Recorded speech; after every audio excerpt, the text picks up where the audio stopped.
안녕하세요. 사연에 빠지다의 DJ 민영입니다.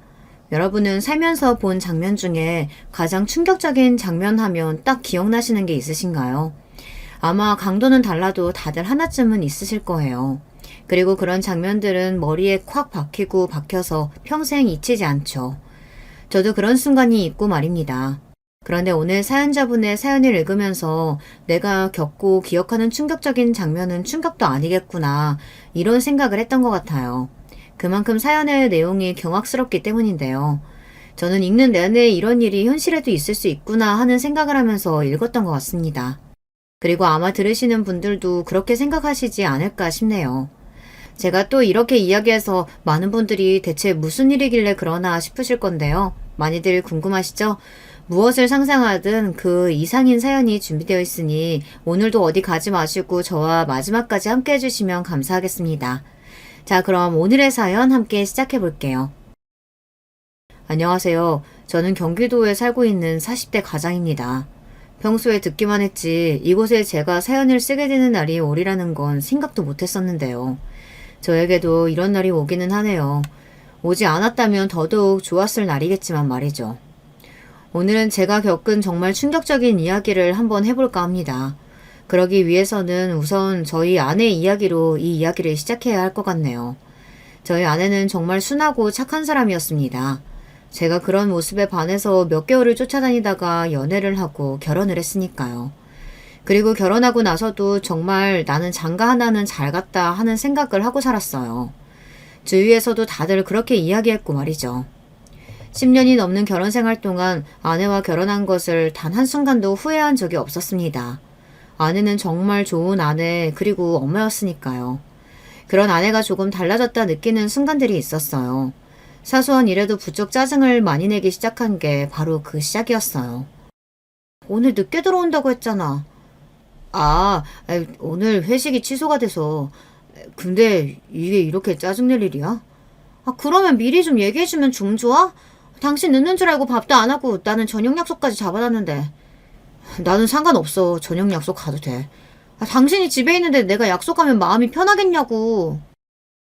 원래 그런 걸로 짜증내는 사람도 아니었을 뿐더러, 그리고 아내는 평소에 제 눈치를 보며 약속을 가고 안 가고 그러지도 않았던 사람이었습니다.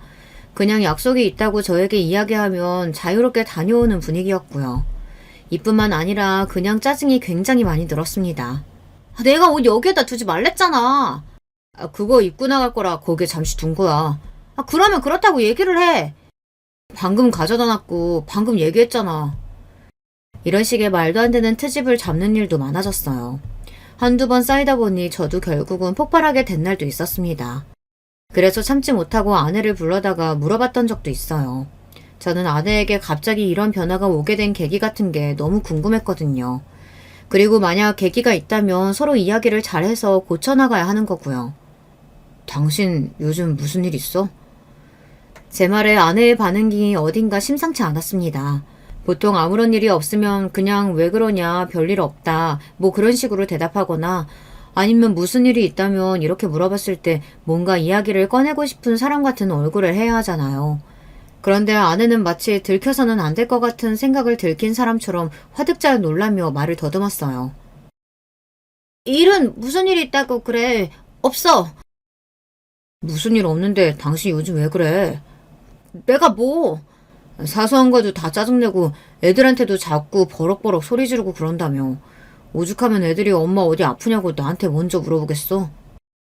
초등학생인 아이들이 엄마한테 무슨 일 있냐고 아프냐고 그런 말을 저에게 물어볼 정도였으면 사태가 조금 심각했다는 것을 여러분도 아실 수 있을 겁니다. 아내는 정말 누가 봐도 변했어요. 물론 아내는 그걸 인정하지 않으려고 했지만요. 아니야, 아무 일 없어. 똑같아. 그러니까 그런 거 물어보지 마. 안 물어보게 해야 할 거 아니야. 대체 왜 그러는 건데? 아무것도 아니니까 그냥 나한테 신경 쓰지 마. 내가 애들한테는 그런 말 안 나오게 이제 잘할 테니까. 됐지? 그러면 되는 거잖아. 그 말이 아니잖아. 저는 그쯤 되니 정말 답답하더라고요. 무슨 일이 있는 것 같긴 한데 절대 이야기는 안 해주고 아내의 짜증과 화는 점점 늘어만 가고 말이죠. 그래서 친구들에게 이 이야기를 했습니다. 친구들은 이렇게 이야기하더군요. 그거 우울증 아니야? 우울증? 어디서 들었는데 결혼하고 애들 좀 키우고 나서 안정됐을 때 오히려 그때 우울증이 많이 온다던데. 내 인생이 없는 것 같고 내 삶은 뭔가 싶고 그런 생각이 많이 든다고 하더라. 취미생활 같은 거 하면 조금 낫기는 한다던데. 그리고 네가 시간을 많이 내서 어디 같이 다니고 이런 것도 해봐. 나랑 같이 있는 거 싫어하던데. 말은 그렇게 해도 막상 계속 뭐 같이 하려고 하면 좋아질 거야. 그날 친구들의 말을 듣고 집에 가서 아내에게 조심스럽게 이야기를 꺼냈습니다. 혹시 이번 주나 다음 주 주말에 약속 있어? 굉장히 조심스럽게 꺼낸 말이었어요. 그즘 부쩍 짜증이 늘어있었던지라 뭔가 말을 꺼내기가 조심스러웠거든요. 그런데 아내는 이렇게 반응하더군요. 왜? 나는 주말에 약속 없는 사람이야? 맨날 집에서 당신이랑 애만 기다리는 사람이냐고. 사실 제가 아무리 아내를 사랑하고 좋게 생각하려고 노력한다고 해도 이렇게 사사건건 화를 내고 짜증을 내면 대체 어떤 대화를 할 수 있겠나요? 그리고 이게 같이 살자는 건지 말자는 건지 정말 하나도 모르겠더군요. 그때는 저도 폭발을 했던 것 같아요. 그래서 저도 큰 소리를 냈어요. 지금 나랑 같이 살자는 거야, 말자는 거야? 갑자기 무슨 그런 말을 꺼내? 내가 무슨 다른 말을 한 것도 아니고 당신 주말에 시간 있냐고 그 말만 한 건데 거기서 그런 식으로 대답하면 나는 앞으로 당신이랑 무슨 말을 해? 무서워서 어디 말이라도 한번 제대로 걸겠어? 그러면 말 걸지 마. 그러면 되는 거잖아. 이혼이라도 하자는 소리야? 그 말이 어째서 이혼하자는 말이 돼? 그렇잖아. 한 집에서 가족으로 살면서 말도 하지 말라는 게 무슨 말인데 그럼. 그렇게 살 수 있어? 나는 못 살아. 도대체 뭐가 문제인 건지 말을 해줘야 해결을 하든 갈라서든 할 거 아니야. 이렇게 아무 말도 안 하고 사사건건 시비만 걸면 뭐 어쩌자는 건데. 그제야 아내도 아무 말 하지 않고 조용히 입을 다물더군요. 본인이 생각해도 본인이 심하다 생각한 건지 아니면 이혼은 아니라고 생각을 한 건지 어쩐 건지 말입니다. 알겠어. 내가 미안해. 앞으로는 조심할게. 그 이야기가 아니라 문제가 있으면 해결을 해야 할 거 아니야. 문제 없어.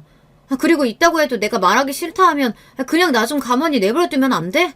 그렇게 다 알아야겠어? 저는 더 이상 아무 말을 할 수가 없었습니다. 그렇게 나오는데 거기서 무슨 말을 더 할 수 있었겠어요. 그냥 저도 입을 다무는 걸 선택했던 것 같아요. 사실 그래서는 안 된다는 생각을 했지만 저도 인간인지라 자꾸 그렇게 삐딱하게 나오는 아내에게 빈정이 많이 상했습니다. 제가 그 이후로 말을 걸지 않으니 집안에는 정막만이 가득했어요. 아이들이 눈치를 보는 게 정말 미안했습니다.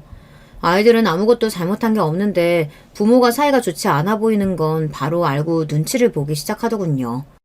사실 아이들이 아니었다면 저도 그 정도로는 노력하지 않았을 거예요. 이야기 좀 해. 그렇게 살얼음판이던 나날들이 며칠 지나고 제가 먼저 아내에게 말을 했습니다. 아내는 뭔가 마음을 먹은 듯한 얼굴이긴 했어요. 나중에 들었는데 아내는 그날 제가 이혼을 이야기할 거라고 생각했다고 하더군요. 당신이 결정해. 나는 이대로는 더는 못 살아. 우리 눈치 보는 애들 때문이라도 나는 그건 안 돼. 그니까 나랑 살 거면 당신이 연기라도 해서 노력을 하든지 아니면 이혼을 해. 그게 차라리 나을 것 같으니까. 아내는 잠시 고민하더라고요. 저는 아내의 입에서 당연히 이혼하자는 말이 나올 줄 알았습니다. 그만큼 아내의 최근 행동들은 가족에게 정이 다 떨어지고 당장이라도 사라질 수 있는 사람처럼 굴었으니까요. 그래서 아이들이 더더욱 불안해했던 것도 있었고요. 내가 노력해볼게. 그 대답이 저는 더 의외였어요. 뒤도 안 돌아보고 이혼하자고 할 줄 알았는데 말입니다. 아마 아이들 때문일 거라고 생각했습니다. 그래도 애들 엄마고 아이들에 대한 정은 쉽게 뗄 수 없는 것이었으니까요. 정말 그래줬으면 좋겠어. 나는 애들이 불안해하는 거 더 이상은 못 봐. 알겠어. 노력할게. 그 이후로 아내는 조금씩 좋아지기는 했습니다. 갑자기 짜증을 내거나 화를 내는 일도 줄었고 아이들에게도 상냥하게 굴려고 노력했고 말이죠. 저와도 나름대로 대화를 잘했던 것 같아요. 물론 약간 살얼음 위를 걷는 것 같은 기분이기는 했습니다. 언제든 깨질 수 있는 느낌이 들기는 했으니까요. 사실 저는 그 뒤에 일어난 충격적인 일들보다도 그 시기가 가장 힘들었던 것 같아요. 그 뒤에 일어난 일들은 어쨌든 이유는 알았으니 기가 막히고 화가 나더라도 답답하지는 않았었는데 그 시기에는 아내가 왜 저러는 건지 이유를 하나도 몰랐으니 그저 답답해하는 것 말고는 할 수 있는 게 없었거든요. 그래서 더 힘들었던 것 같습니다. 주위에서는 다른 남자가 생긴 거 아니냐 하는 이야기도 했지만 아무리 생각해도 그건 아니었거든요. 일단 아내는 집을 비우는 시간이 적었습니다. 그리고 비우더라도 요 앞에 잠깐 나갔다 오는 수준으로 한두 시간이면 금방 들어오고 말이죠. 그리고 보통 바람이 나면 자신을 꾸미거나 외형적으로 신경을 쓰거나 그런 게 있잖아요. 그런 것도 전혀 없었고 말입니다. 무엇보다 바람이 나면 보통은 자신이 양심이 찔려서 배우자들에게 더 잘한다고들 하는데 아내는 짜증과 화만 늘어갔으니 그건 아닐 거라고 당시에는 확신했던 것 같아요. 가장 크게 의심한 게 바로 우울증이었는데 그건 제가 어떻게 할 수 있는 게 없었습니다. 병원에 가자고 한번 이야기를 해봤다가 자신을 지금 미친년 취급하는 거냐고 고래고래 소리를 지르며 거의 경기를 하길래 그 뒤로는 말도 못 꺼냈어요. 그렇게 살얼음판을 걷는 것 같은 나날들이 계속되던 어느 날이었습니다. 이게 뭐야?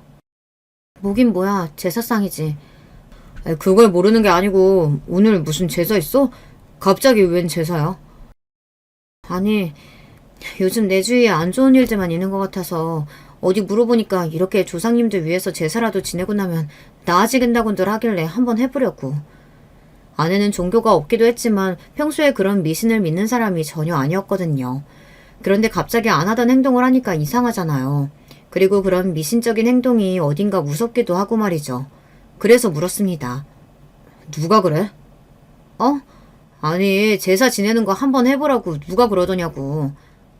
당신이 말하면 다 알아? 몰라도 얘기해봐, 누군지. 그냥 내 친구가 그랬어. 고등학교 친구. 제가 알기로는 아내가 연락하고 지내는 고등학교 친구가 없었거든요. 다들 사회에서 만난 친구들과 결혼을 하고 나서 만난 친구들이었지 말입니다. 거기서 더 물어도 아내는 대답을 해주지 않을 것 같아서 더 이상 묻지 않기로 했어요. 하지만 정말 많이 이상하기는 했던 것 같아요. 그래서 이번에도 주위에 물어봤습니다. 그거 약간 그런 거 아니야? 사이비 종교 같은 거. 그런데 그런 거 믿으면 돈 같은 거 가져다 바치고 그러지 않나? 그런데 그런 건 전혀 없는데 내가 다 확인해봤어. 그러면 뭐지? 어디서 누구한테 홀린 거 아니고서야 갑자기 사람이 그렇게 바뀌고 그런 행동을 할 수가 없는데. 야, 너 집에 가서 한번 잘 찾아봐. 뭘? 어디 이상한 부적이나 그런 거 숨겨놨을 수도 있잖아. 내가 얼마 전에 텔레비전에서 봤는데 이상한 종교 같은 거에 빠지면 정말 답도 없더라. 초장에 잡아야 한다니까. 친구들의 말을 듣고 온 집안을 뒤져봤지만 그런 건 나오지 않았습니다. 그런데 문득 이런 생각이 들더라고요. 순간적으로 스쳐 지나간 생각이었습니다. 어디 아픈 거 아니야? 라는 생각 말입니다. 몸이 안 좋아서 우울증도 오고 그러다 어딘가 억울한 심정이 들어서 막 뜬금없이 화도 나고 그럴 수 있겠다는 생각이 들더라고요. 게다가 아내가 안 좋은 일을 없애야 한다고 제사까지 지냈다는 거, 그걸 생각하니 더더욱 그럴 수도 있겠다는 생각이 들었습니다. 생각이 거기까지 미친 순간 굉장히 걱정이 되었던 것 같아요. 그리고 모르는 척하고 있을 수가 없었습니다. 당신 나한테 숨기는 거 있으면 그냥 다 이야기해. 갑자기 또 왜 이러는 건데 그런 거 없다니까. 혹시 당신 어디 아파? 그런 제 말에 아내는 정말 황당하다는 얼굴을 했어요. 정말 그런 건 생각도 못했던 사람인 것처럼 말이죠. 저도 아내의 표정을 보고 그런 건 아닌가 하는 생각을 했으니까요. 그게 무슨 소리야. 안 아파. 하도 당신이 이상하게 굴고 안 하던 짓을 하니까 내가 별 생각을 다 하는 거잖아. 나는 뭐 안 하던 짓 좀 하면 안 돼? 내가 죄를 저지르고 다니는 것도 아니고 그냥 신경 쓰지 말고 둬. 뭘 해달라는 것도 아닌데 그냥 두는 것도 그렇게 힘들어? 가족끼리 어떻게 그런 걸 하나도 안 묻고 그냥 둬. 그렇다고 모든 걸 다 알 필요도 없잖아. 다시 돌고 돌아 결국은 같은 말을 하게 되더라고요. 아내가 본인의 진짜 생각이나 지금 처한 상황 같은 걸 이야기해주지 않는 이상 같은 결론이 날 수밖에 없기도 했고 말이죠. 그래서 저는 더 이상 묻지 않기로 했습니다. 대신 저나 아이들에게 피해는 주지 말라고 했어요. 아내는 그러겠다고 하더군요. 약간 전생같이 느껴졌습니다. 아내와 제가 연애를 하고 결혼해서 사이좋게 서로 아끼고 사랑하며 살던 세월이 말입니다. 따지고 보면 좋았던 시절이 더 긴데도 불구하고 좋지 않은 시절에는 그 시절이 꿈 같고 그럴 때가 있었나 싶고 그렇더라고요. 하지만 인간은 적응의 동물이라는 말이 있듯 그런 생활도 나름대로 익숙해지고 있었습니다. 물론 때때로 예전이 그리울 때도 있었지만 말이죠. 아내도 더는 갑자기 화를 내거나 짜증을 내는 일도 없었고 저도 어지간하면 아내에게 잔소리하지 않았고 말이에요. 그러던 어느 날이었습니다. 이 사연을 쓰게 된 계기가 된 그 사건의 시작이 그날이었어요. 그날은 주말이었습니다. 저는 오랜만에 집에서 휴식을 취하고 있었어요. 그 전주까지는 회사 일 때문에 주말에도 하루는 회사에 출근을 했었거든요. 나 잠깐 요 앞에 좀 다녀올게. 그래. 원래 예전 같았으면 아내가 어디 간다고 하면 어딜 가는지 묻고 만약에 장을 보러 간다든지 한다면 제가 꼭 함께 갔거든요. 그래서 짐도 들어주고 장을 보면서 이런저런 이야기들도 나누고 말이죠. 저는 그런 시간이 참 좋았었는데 어느 순간부터는 그런 것도 하지 못하게 된 게 새삼 슬프다는 생각을 하고 있던 때였습니다. 아이들이 아이스크림을 먹고 싶다고 하더군요. 그래서 마침 심심하기도 하겠다, 알겠다고 하고 살아나가던 때였습니다. 갑자기 굉장히 과격하게 옆집 문이 열렸어요. 어찌나 급하고 세게 문을 열었던지 제가 순간 놀라서 입으로 욕이 나올 뻔했으니까요. 왜 저렇게 문을 세게 열었지 하는 심정으로 그곳을 빤히 보는데 그 문을 열고 등장한 이가 제 눈을 크게 만들었습니다.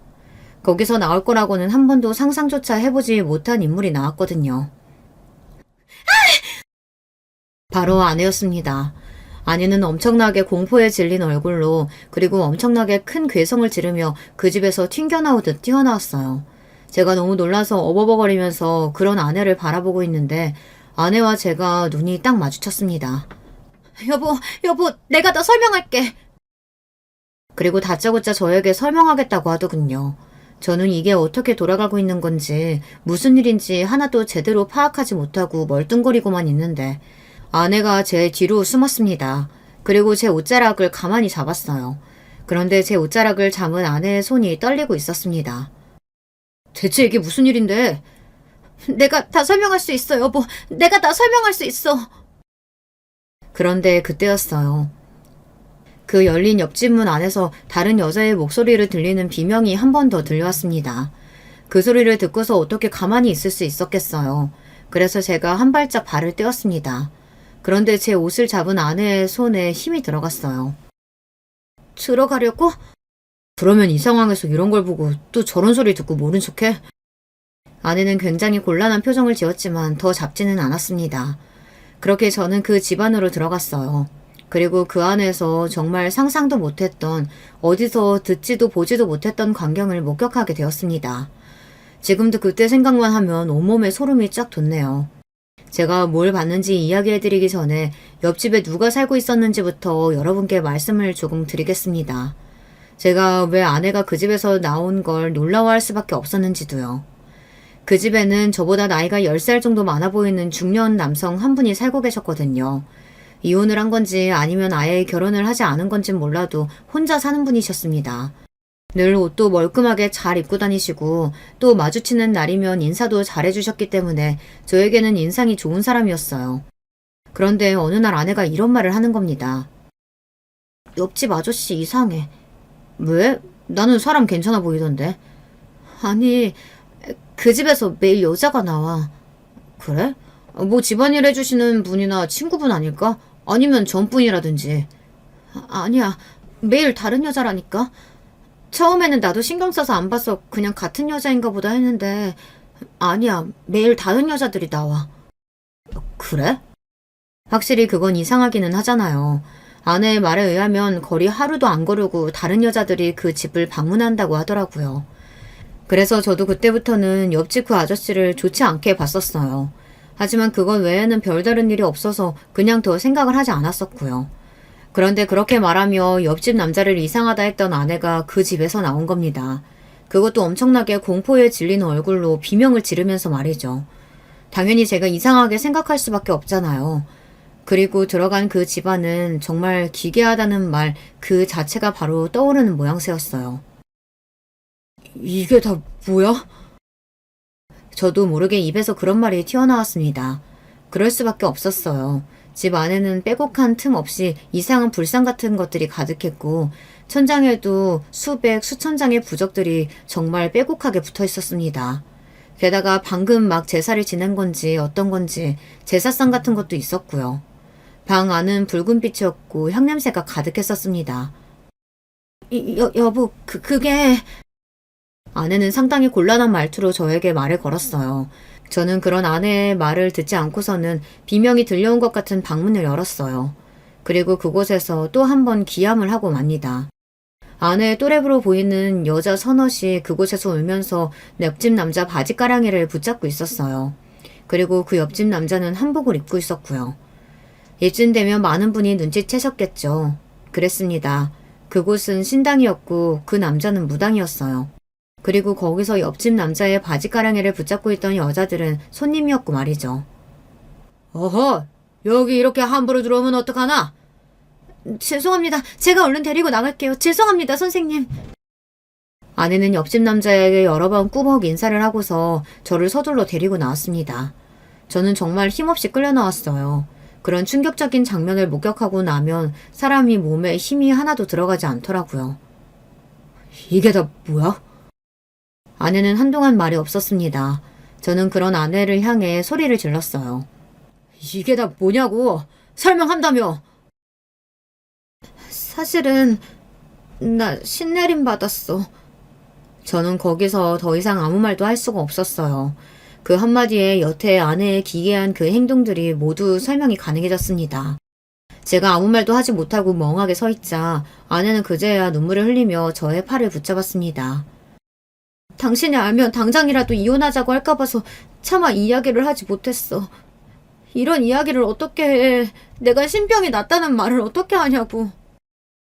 아내가 이야기해준 그간의 이야기는 이랬습니다. 아내는 어느 날부턴가 이유 없는 통증과 악몽에 시달렸다고 합니다. 처음에는 어디 몸이 안 좋은가 싶어서 병원을 열심히 다녔지만 아무런 이상을 발견하지 못했다고 하더군요. 주변에서 기가 허해지면 그럴 수 있다는 말을 듣고서는 그 다음에는 한의원을 다니면서 침을 맞고 약을 먹고 그랬다고 말이죠. 몸이 안 좋다는 이야기 한 적 없잖아. 그때 당신 회사 일로 정신이 하나도 없을 때라 나까지 걱정 얹고 싶지 않았어. 아내에게 그 이야기를 듣고 나니 그때가 언제쯤인지 알겠더군요. 아무튼 그렇게 한참을 고생을 해도 나을 기미가 보이지 않으니 짜증만 늘어나고 자신은 이렇게 아픈데 다른 사람들은 웃고 행복한 게 너무 화가 났다고 말이죠. 그런데 장 보고 오다가 우연히 옆집 선생님이랑 마주쳤거든. 아내가 그 남자를 보고 선생님이라고 하더군요. 뭔가 기분이 이상했던 것 같아요. 그런데 선생님이 그러시더라고.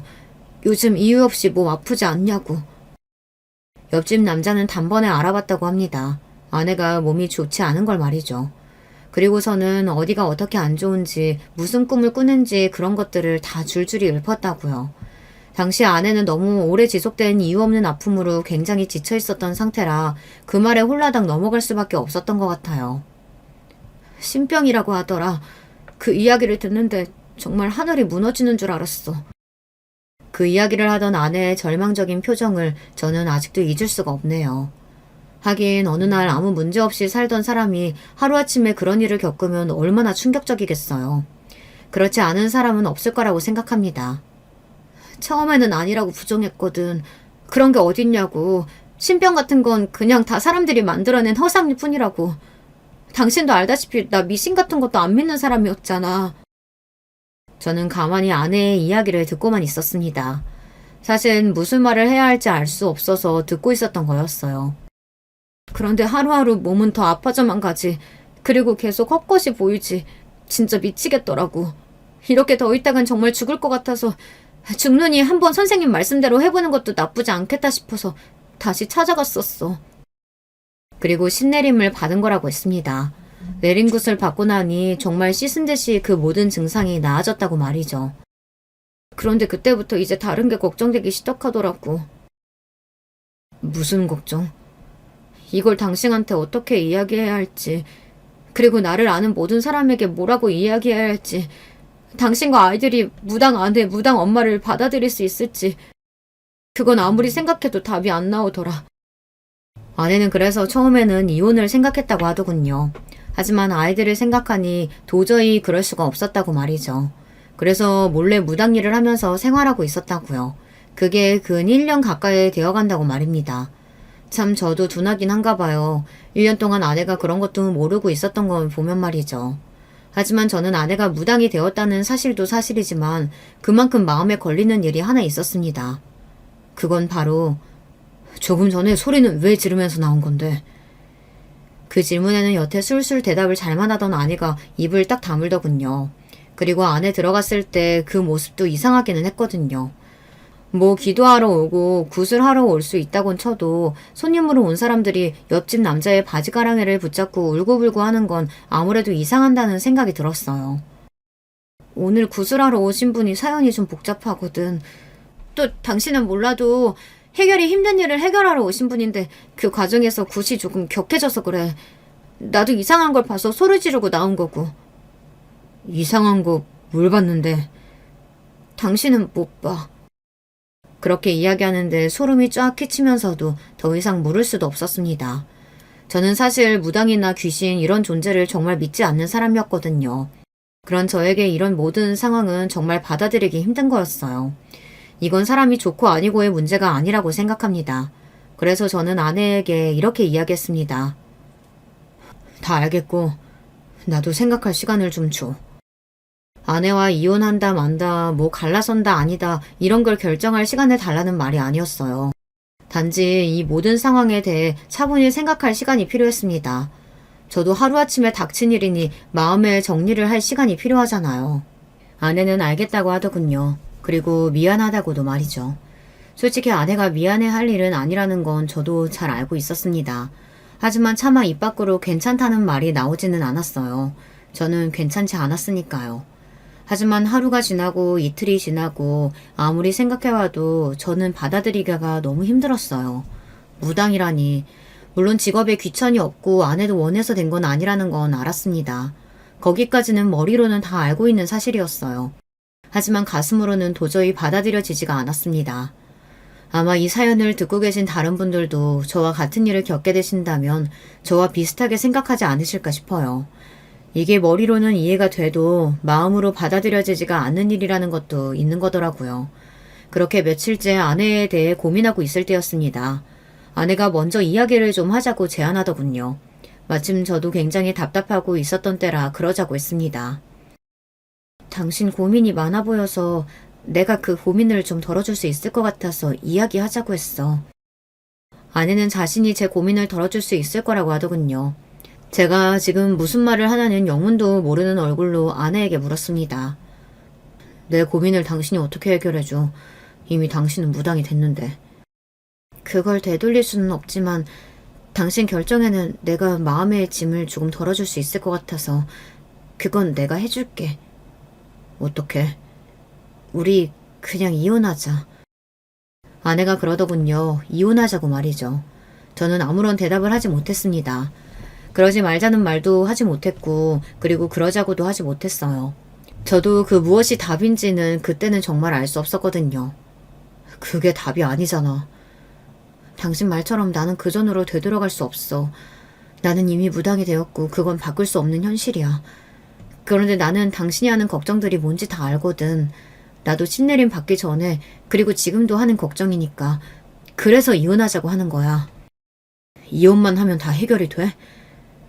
적어도 아이들이나 당신이 사람들의 호기심 어린 시선이나 손가락질 받는 일은 덜하기는 하지 않을까? 내가 무당이 된 건 결국에는 사람들이 다 알게 될 텐데. 사실 그랬습니다. 제가 가장 걱정하는 일이 그거기는 했거든요.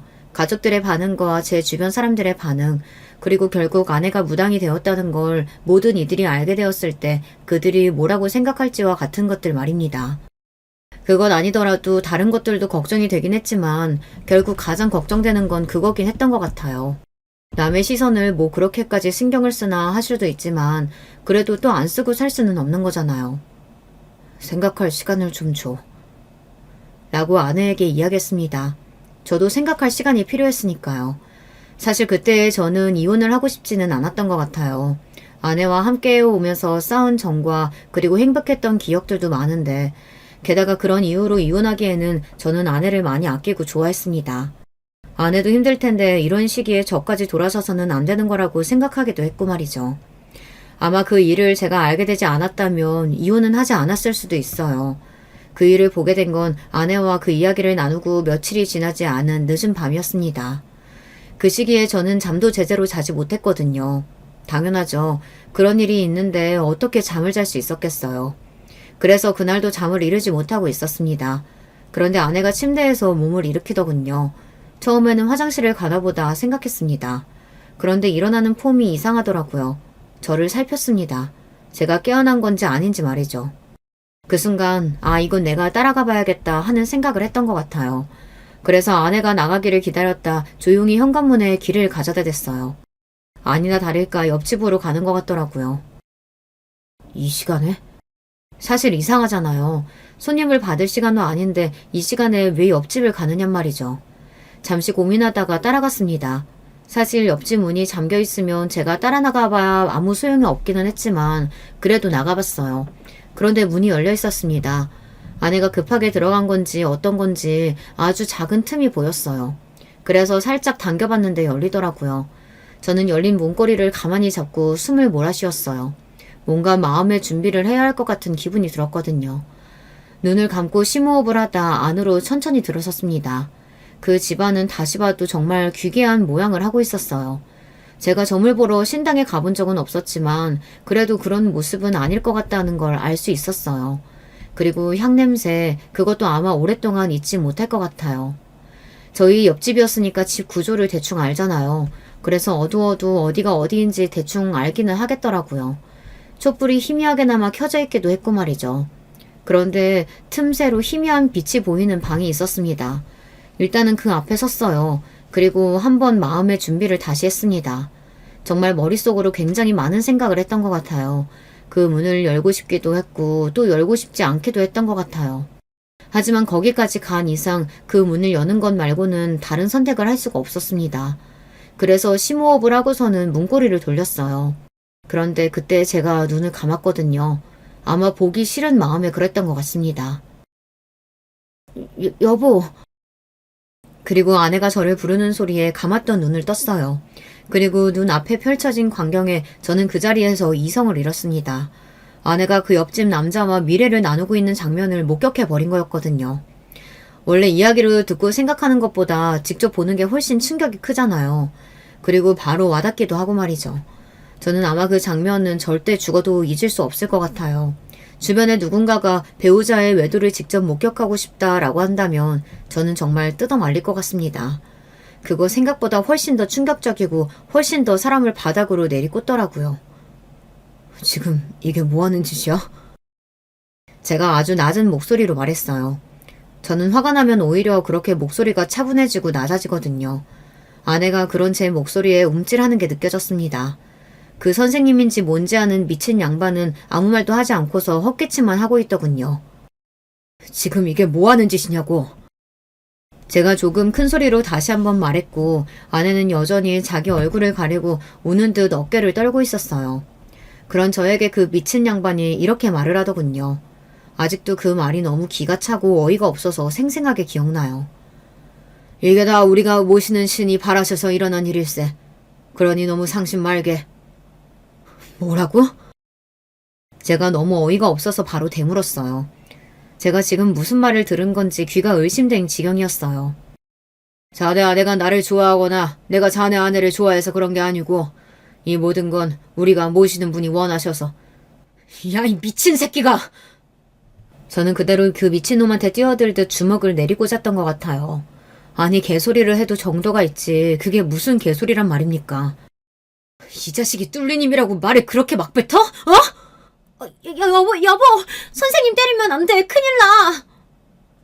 세뇌라는 게 그리고 믿음이라는 게 그렇게 무서울 수도 있다는 걸 저는 제 아내를 보면서 알게 되었던 것 같아요. 그리고 잘못된 믿음이 사람 하나를 어디까지 망쳐놓을 수 있을지도 말입니다. 정말 지혜롭고 똑똑한 여자라고 생각했던 제 아내가 그렇게 되었다는 사실이 그때도 믿기지 않았어요. 사실 지금도 다 믿기지는 않아요. 아내가 달려들어 저를 막는 바람에 거기서 그렇게 끝이 났습니다. 아내가 그렇게 온몸을 던져 제가 그 미친놈을 때리는 것을 막는데 제가 거기서 뭘 더 할 수 있었겠어요. 저는 돌아서면서 아내에게 이렇게 말했어요. 그냥 여기 있어. 집에 들어올 생각 말고. 여보. 나는 무당인 아내는 감당할 수 있어도 이러고 다니는 아내는 감당 못하겠다. 아내는 다시는 이런 일이 없을 거라는 둥, 죽을 죄를 지었다는 둥, 그런 이야기를 하면서 저에게 빌거나 하지 않더군요. 그때는 왜 그렇게 하지 않지 하고 생각했었는데 지금 생각해보면 아내는 하지 못한 겁니다. 다시는 그런 일이 없을 거라는 건 본인도 장담할 수 없으니까요. 그 미친놈이 우리가 모시는 신이 원한다 이 한마디만 하면 아내는 다시 그 행동을 할 사람이었으니까요. 이미 아내는 그 정도로 그 새끼를 믿고 있었고 세뇌를 당해 있는 상황이었습니다. 아마 사기를 당해서 돈을 뺏겼거나 하는 상황이었으면 제가 나서서 아내를 지켜줬을 거예요. 그리고 그 미친놈에게서 빼내오기 위해 노력했을 겁니다. 하지만 그런 장면을 제 눈으로 보고 나니 뭐 아무런 의욕이 생기지도 않았고 내가 왜 저런 여자를 위해서 그런 노력을 감수해야 하는지 모르겠더군요. 무엇보다 당장이라도 연을 끊어야겠다는 생각이 너무 강렬하게 들었어요. 아이들이 알기 전에 말이죠. 아내는 그날 집으로 들어오지 않았고 저는 아이들을 불러서 이야기했어요. 미안해. 엄마랑 아빠가 헤어지기로 했어. 라고 말이죠. 저희 첫째가 15살, 둘째가 10살이었거든요. 첫째는 바로 알겠다고 고개를 끄덕이더군요. 그동안 엄마와 아빠를 보며 어느 정도 짐작해온 게 있었는지 놀라지 않은 눈치였습니다. 물론 상처는 받았겠지만요. 둘째는 왜 그래야 하는 거냐며 자기는 싫다고 울면서 때를 썼는데 첫째가 자기가 잘 이야기할 테니 아빠는 걱정하지 말라고 굉장히 어른스럽게 이야기하더군요. 엄마와 아빠 때문에 너무 철이 일찍 든 건가 싶어 마음이 아팠습니다. 이혼은 쉬운 줄 알았어요. 하지만 아니었습니다. 그 미친 새끼가 재산 분할 위자료 이런 거 받을 수 있는 건 다 받아오라고 아내에게 이야기한 모양이더라고요. 그리고 아내는 그의 말만 듣고 아바타처럼 행동했고 말이죠. 그 과정에서 너무 슬프게도 모든 사람이 아내가 신내림 받고 무당이 되었다는 것과 그 신내림을 해준 남자 무당과 그런 일이 있었다는 것을 다 알게 되었습니다. 저는 사실 몰랐으면 했거든요. 물론 이 모든 사실을 사람들이 알게 되면 아내를 향해 손가락질을 하고 저를 불쌍하게 생각할 테지만 저야 그렇다 치고 나중에 아이들이 받을 상처를 생각해서 정말 몰랐으면 했습니다. 하지만 다 알게 되었어요. 장모님과 장인어른이 차례로 찾아와서 울며 빌었습니다. 그 과정에서 저희 집 식구들과 싸움이 났고요. 저희 부모님은 당연히 제가 하루라도 빨리 이혼하기를 바라셨으니까요. 왜 우리 아들이 미친 당신 딸을 책임져야 하냐. 그래도 같이 살아온 정이 있으니 함께 구해오자. 이런 말이 오고 갔습니다. 아이들을 생각해서라도 저는 아내와 함께 살 수 없습니다. 장모님과 장인어른에게 그렇게 단호하게 이야기했어요. 아마 두 분은 제가 절대 마음을 돌릴 일이 없다는 걸 그때 아셨던 것 같아요. 장모님은 바닥에 주저앉아 울기 시작하셨고 장인어른은 하늘이 무너진 얼굴로 한숨만 쉬셨으니 말이죠. 결국 소송까지 갔습니다. 아내는 주변에서 그렇게 말리는데도 합의하지 않았거든요. 아마 한 푼이라도 더 받으려는 그 미친놈의 뜻이었을 걸로 생각합니다. 장인어른과 장모님이 울고불고 하면서 아내에게 그냥 도장을 찍으라고 했지만 아내는 꿈쩍도 하지 않았거든요. 이혼 소송은 끝까지 갔고 저는 아내에게 위자료는 주지 않고 재산 분할만 일정 부분 해주는 걸로 결론이 났습니다. 큰 금액은 아니었기에 그냥 거기서 마무리했어요. 뭐 더 하려면 할 수도 있었지만 당시에 저는 무척이나 지쳐있는 상태였거든요. 아내와 그 미친놈을 더 이상 보고 싶지 않았어요. 잘 살아. 나는 그냥 네가 하루라도 빨리 정신을 차렸으면 좋겠다. 너를 위해서라도. 저는 아내를 걱정해서 진심으로 한 말이었지만 아내는 귀뚱으로도 듣지 않는다는 걸 알 수 있었습니다. 하지만 저는 아내가 정말로 하루라도 빨리 정신을 차리길 바랬어요. 본인을 위해서도 그리고 본인의 가족을 위해서도 나아가 자식들을 위해서도 말입니다. 그리고 저는 바로 그 아파트에서 이사했습니다. 이미 그 아파트에도 파다하게 소문이 난 상태였어요. 그것 때문이 아니더라도 어떻게 그 집에 더 살 수 있었겠어요. 아이들은 바로 본가에 맡겨뒀기 때문에 다행히 사람들이 떠들어대는 말들은 다 듣지는 않았지만요. 정말 기가 막힌 이야기를 하나 해드릴까요? 그놈과 아내는 이사하지 않았습니다. 그렇게 소문이 파다하게 난 그 아파트에서 그냥 그러고 계속 살았어요. 신당을 옮기면 기운이 달라진다나 어쩐다나 사람들이 처음에는 그 집이 정말 용한가 싶어서 가보았다고 하더군요. 그런데 얼마 지나지 않아서 손님들이 우르르 떨어졌다고 했습니다. 다른 여자들한테도 그렇게 수작을 부리고 다닌대. 뭐라고? 요즘 이유 없이 몸 아프지 않냐고 재수씨한테 했던 것처럼. 아니 그 새끼 진짜 미친 새끼 아니야? 저는 때때로 아내가 불쌍합니다. 어쩌다 그런 미친놈한테 잘못 걸려서 자기 인생을 그렇게 구렁텅이로 집어넣었나 하는 생각이 들긴 하거든요. 아내는 그냥 우연히 몸이 아플 때 그놈이 늘 버릇처럼 하는 말에 걸려 넘어갔을 뿐이고 정신적인 문제인지 어쩐 건지 신내림을 받고 나서는 괜찮다 여겨진 것 뿐이었을 테니까요. 아마 언젠가 아내는 정신을 차리게 될지도 모릅니다. 영영 차리지 못할지도 모르지만 지금 장모님과 장인어른이 계속 아내를 쫓아다니며 포기하지 않고 아내를 빼내오기 노력하고 있으니 언젠가는 정신을 차릴 거로 생각해요. 가족들이 포기하지 않는 한 기회는 늘 있다고 생각하니까 말이죠. 그리고 아마 그날이 오면 아내는 지난날 자신이 날려버린 안온하고 평화로운 삶을 떠올리며 후회하게 되겠죠. 아내가 밉다거나 아내를 증오하는 건 아닙니다. 어떤 측면에서는 이해가 되는 부분도 있고요. 하지만 제가 그 장면을 본 이상 아내와 저는 같이 살 수 없게 되어버린 거고요. 그래서 만약 누군가가 배우자와 애인의 외도를 눈으로 확인하고 싶다고 하면 말릴 거라고 말했던 거였어요. 한번 본 이상 그 전으로는 절대 되돌릴 수 없다는 걸 그 누구보다 제가 가장 잘 알고 있으니 말이죠. 때때로 지난날이 그리워 예전에 아내와 아이들과 함께 찍었던 사진들을 보곤 합니다. 이상한 건 그때 아내의 얼굴이 다른 사람처럼 여겨진다는 거예요. 헤어질 때 아내가 완전 다른 사람처럼 인식이 되어서 이 사람이 그 사람이 아닌 것 같이 느껴집니다.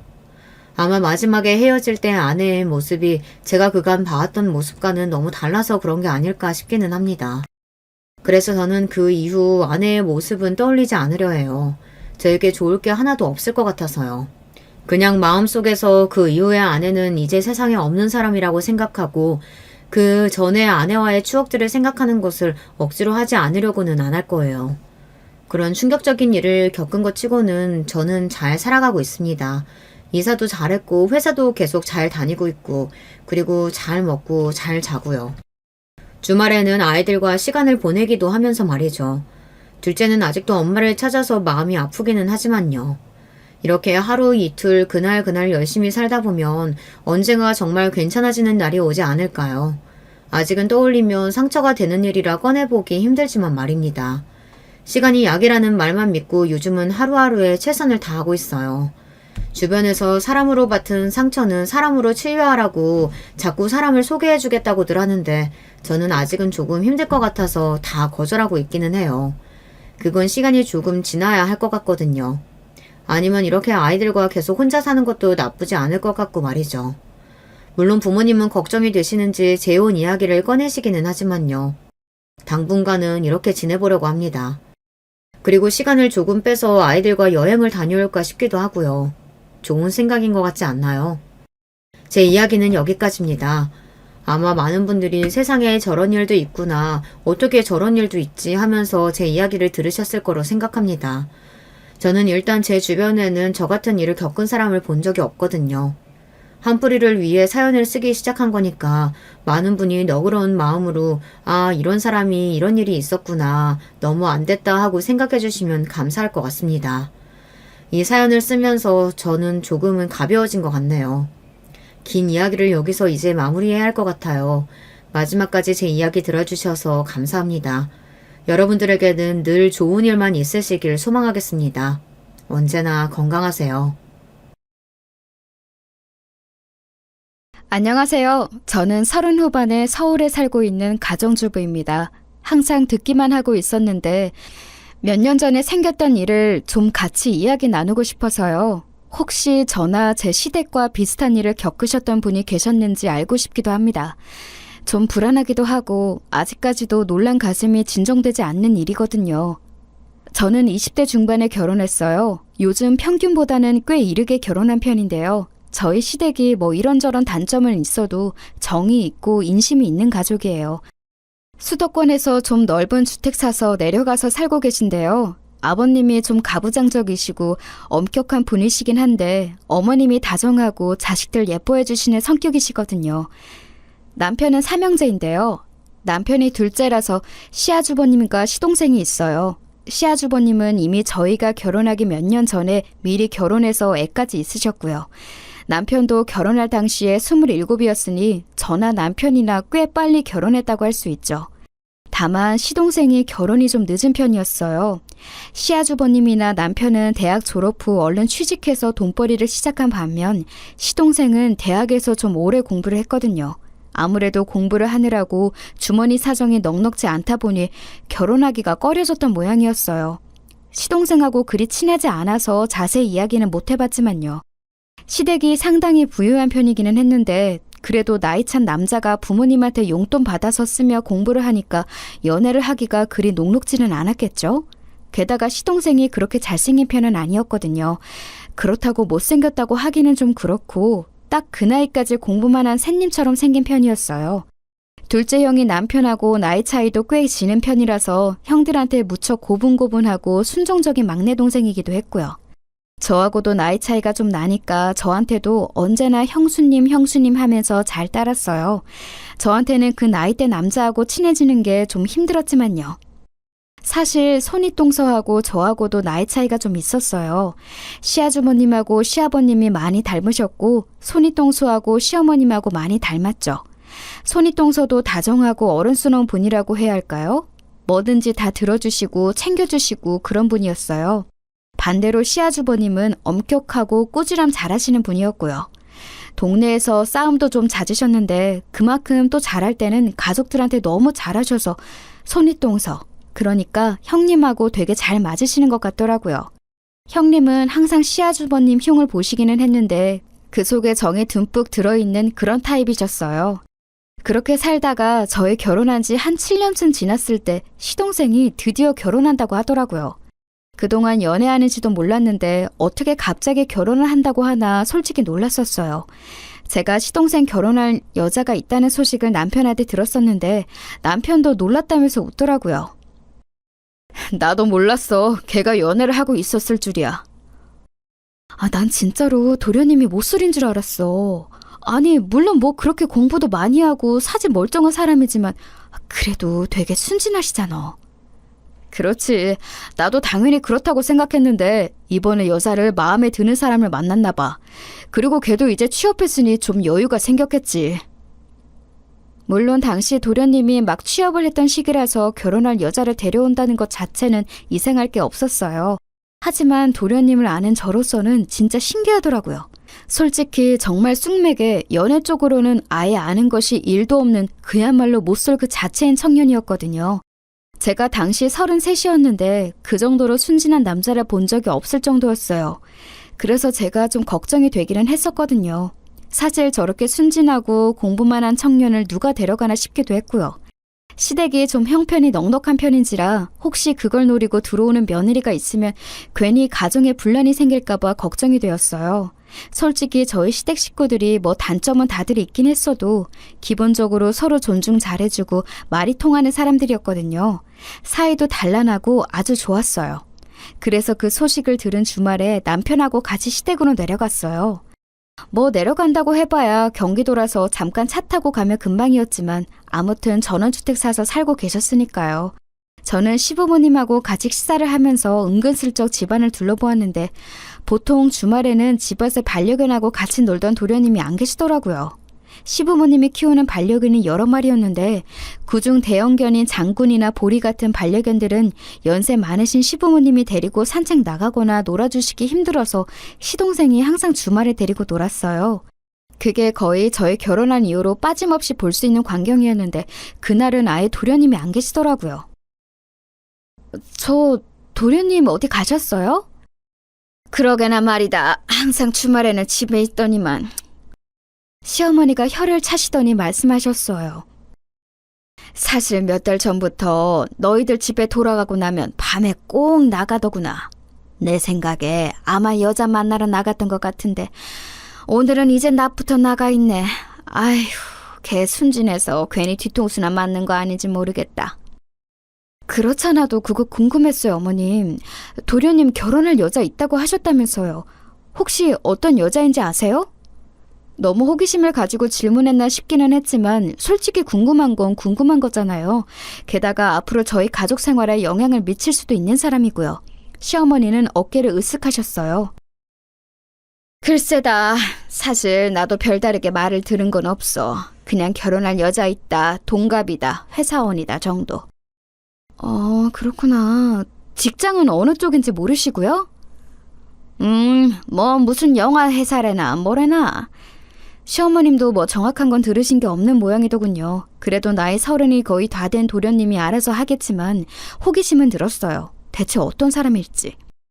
시댁 마당에서는 남편이 열심히 장군이 보리와 뛰어놀고 있었죠. 시부모님은 두 분 다 무척 마음이 넓은 분이어서 유기견 보호나 은퇴한 직업견들 입양에 굉장히 적극적인 분이셨어요. 장군이 보리 모두 그렇게 해서 들어온 애들이었죠. 다른 강아지들도 거의 다 유기견 보호소에서 데려온 강아지들이었고요. 동물을 좋아하는 저한테 있어서 시댁은 그런 의미에서 더욱이나 정붙고 좋은 곳이기도 했어요. 비록 시아버지가 좀 너무 가부장적이실 때가 있기는 하지만 그래도 강아지들한테 정 쏟으시는 거 보면 정말 좋은 분이긴 하구나 싶었거든요. 왜 동물 좋아하는 사람 중에 나쁜 사람 없다고들 하잖아요. 시아버지도 평상시엔 엄격하셔도 자식들한테도 결정적인 순간에는 참 좋은 분이셨거든요. 시동생 이야기를 시어머니께 들어보니 아무래도 요즘 아주 그 여자가 좋아 죽는 모양이었어요. 사진도 보여줬는데 시어머니는 그리 마땅치 않으셨던 모양이더라고요. 왜 요즘 애들 막 화장 날도깨비처럼 하고 다니는 애들이 있지 않니? 옷도 너무 얌전치 않고. 정말요? 회사 다닌다면서. 하긴 영상회사면 그래도 문화가 좀 자유로울 테니 그런가 보네요. 사실 제가 잘은 몰라도 영상이나 디자인 쪽은 사람들이 하고 다니는 게 다르긴 하잖아요. 시어머니가 보시기에 아무래도 그런 부분이 못마땅하셨을 수도 있겠다 싶더군요. 저야 젊은 사람이니까 그래도 이해가 되지만 어르신들은 너무 과감한 패션이 낯설 수도 있잖아요. 솔직히 말하면 너무 날라리 같은 아이가 우리 막내 꼬신 거 아닌가 싶기도 하고. 어머님, 그래도 도련님도 알 건 다 아실 텐데요. 순진하시긴 해도 나이 30 가깝고요. 너무 걱정 안 하셔도 돼요. 그럴까? 아유, 난 왜 이렇게 걱정이 되는지 모르겠구나. 시어머니는 다정한 만큼 걱정도 많고 마음도 약한 분이었기 때문에 마음은 이해할 수 있었어요. 하지만 저는 일단 한 치 건너 두 치인 만큼 어떤 사람일지 궁금한 마음이 더 컸죠. 집에 돌아와서는 갑자기 친정 쪽에 일이 생겨서 시댁에 신경을 못 쓰게 되었는데 그 사이에 도련님이 여자를 데리고서 시댁 방문에 첫인사를 드렸다는 말까지는 들었어요. 그러고 나서 2달인가 지났을 때일 거예요. 갑자기 시댁에서 주말에 올 수 있냐며 전화가 왔더라고요. 원래 시댁에서는 저희가 오든 말든 신경 안 쓰고 방임하시는 편이라서 좀 의외였어요. 무슨 일 있나요, 어머님? 그래, 이번 주말에 그 막내가 새아가 될 애 데려오거든? 네가 한번 와서 좀 봐볼래? 시어머니는 목소리가 좀 어두우시더라고요. 그때는 친정에 생겼던 일이 마무리될 때쯤이어서 저는 불현듯 관심이 생겼어요. 그래서 저는 알겠다고 대답하고 아예 금요일에 시댁에 갔어요. 남편한테는 시댁으로 퇴근하라 전하고서 토요일까지 자고 오려고요. 시어머니가 워낙 음식을 잘하고 좋아하셔서 가끔 그렇게 했었거든요. 들어가니까 장군이하고 보리가 좋아서 난리를 치더군요. 레브라도 리트리버인 장군이는 침을 많이 흘리면서 머리를 제 치마에 마구 문질렀어요. 냄새를 맡는 거였어요. 저도 워낙 강아지를 좋아하는 사람이라 장군이 머리를 열심히 만져주었죠. 장군이는 은퇴한 직업견인데 핸들링이 잘 되어 있어서 습관도 잘 들어 있었고 워낙 순하고 착했어요. 저는 장군이 뺨을 꼭 쥐고서 이마에 뽀뽀를 해주고서 들어갔죠. 그 짧은 순간에도 저한테 뽀뽀를 하려고 덤벼서 침이 묻기는 했지만 말이에요. 그날 남편이 칼퇴해서 온전히 시댁으로 온 후 저녁을 먹고 다 같이 모여 앉았는데 또 시동생이 없더라고요. 지금 막 취업했으니 신입이라 빨리 퇴근하기가 힘든가 보다 정도로 생각했는데 시어머니는 얼굴이 어두우셨어요. 시아버지도 좀 못마땅한 얼굴이셨죠. 그놈의 새끼, 이제 여자 생겼다고 아주 밤늦게 마음대로 다니고 말이야. 아휴, 그러게 말이에요. 아휴, 아버님, 어머님, 도련님 나이가 몇인데요. 늦게 좀 다닐 수 있죠. 당당한 사회인인데요. 이 정도 시간이면 내가 말을 안 한다. 아예 외박하고 들어오는 일이 너무 잦으니 이거야 원. 그 말씀에는 저도 좀 놀랐어요. 아니, 뭐 늦게 다니는 것 정도야 얼마든지 사회인이면 할 수 있는 일이지만 부모님과 같이 사는 청년이 외박이 잦은 건 좀 이상하잖아요. 게다가 도련님은 여태까지 제가 보아왔을 때 절대로 그렇게 사는 타입인 사람이 아니었어요. 아무래도 새 며느리로 들어올 동서가 좀 잘 노는 타입이라서 어울리다 보니 그렇게 되는 것 같다는 생각이 들더라고요. 남편도 고개를 갸웃거렸어요. 저도 그냥 통화하면서 그 재수 씨 이야기 들었거든요. 뭐 돈도 많이 모은 사람이고 착실하고 예쁘고 그렇다고 칭찬이 늘어지던데. 뭘 벌써 재수 씨라고 불러? 아직이잖니. 하지마, 어머니 벌써 재수 씨 얼굴도 몇 번 보신 거잖아요. 몇 번은 아니야. 이번에 보면 3번째다. 시어머니는 한숨을 쉬셨어요. 아무래도 못마땅하신 것 같았죠. 시아버지도 역시도 한숨을 쉬셨어요. 에휴, 어쨌거나 내일은 우리 강아지들이 고생 좀 하겠구나. 쥐들 집안에만 있어야 할 테니. 집에 손님이 오시면 바깥에 있는 강아지들을 전부 우리에 넣어놓고 있었거든요. 어쨌든 유기견 출신의 아이들도 있어서 아무래도 예민할 때도 있기 때문에 낯선 사람이 올 때는 어쩔 수 없었어요. 사고가 날 수도 있기 때문에. 오래전이기는 했지만 제가 시집을 올 때도 시댁에는 강아지가 되게 많았는데 제가 강아지를 무척 좋아하는데도 친해질 때 시간을 한참 두었거든요. 은퇴한 직업견들의 유기견 출신들이라 위험할 수 있다고 시아버지가 만류하셔서요.